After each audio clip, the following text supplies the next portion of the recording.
গরম মশলা দিয়ে দেব।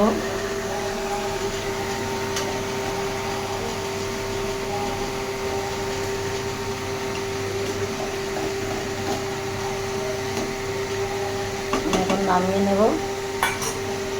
হয়ে গেছে, লাল লাল ঝাল ঝাল হয়ে গেছে। এইভাবে মানে তোমরা কে কে ভালোবাসো এইভাবে করে খাবে, দেখবে হেভি ভালো লাগে। আমি এখন ঢেলে নেব।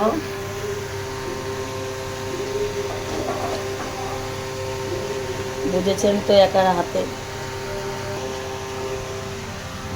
যারা যারা মাংস দিলাম, দেখো মাংস কিরকম টেস্ট আছে, খেয়ে দিতে হেভি টেস্ট হয়েছে না? আর এইভাবে বানিয়ে খাবা, টেস্ট পাবা।